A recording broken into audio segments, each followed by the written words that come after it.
اتنی دیر میں حضرت مریم سلام اللہ علیہا فرماتی ہیں فرعون سے کہ اے فرعون، کیا میں تمہیں ایسی عورت کا پتہ نہ بتاؤں جو تمہارے اس لڑکے کو دودھ پلا دے؟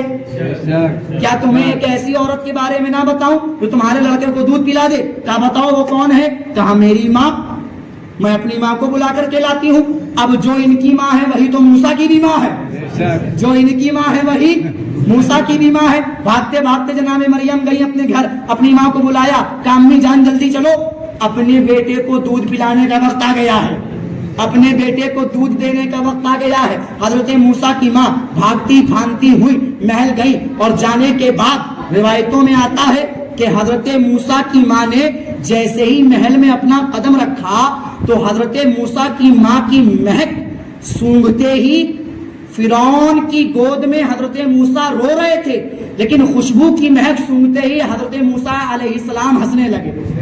حضرت موسیٰ علیہ السلام کے چہرے پہ ہنسی آ گئی، آپ کھلکھلانے لگے، اور کھلکھلانے کے بعد جب حضرت موسیٰ کی ماں حضرت موسیٰ کے قریب آئیں تو ابھی ہاتھ بڑھایا ہی تھا کہ حضرت موسیٰ فرعون کی گود سے پھاندتے چھلاندتے ہوئے اپنی ماں کی گود میں چلے گئے، اپنی ماں کی گود میں چلے گئے۔ اللہ اکبر!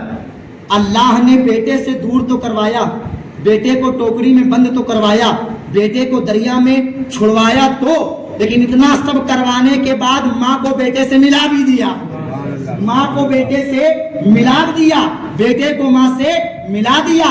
اللہ کہہ چکا تھا اے موسیٰ کی ماں گھبراؤ نہیں، پریشان نہ ہو، میں وعدہ کرتا ہوں تمہارا بیٹا وقتی طور پہ تم سے دور ہے، یہ تمہارا بیٹا تمہارے پاس واپس ضرور آئے گا، اور اس بیٹے کو ہم اپنا رسول بنا کر کے دکھائیں گے، اس بیٹے کو اپنا نبی بنائیں گے۔ اللہ اکبر! حضرت موسیٰ علیہ السلام کی ماں نے اپنے بیٹے حضرت موسیٰ علیہ السلام کو دودھ پلایا۔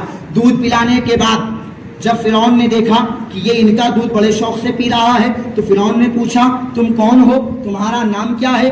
حضرت موسیٰ کی ماں نے کہا میں ایک پاک صاف عورت ہوں اور یہ بچہ بھی پاک صاف ہے، تو چونکہ یہ بچہ پاک صاف ہے تو دودھ بھی پاک صاف عورت کا پیے گا، یہ بچہ پاک صاف ہے تو دودھ بھی پاک صاف عورت کا پیے گا۔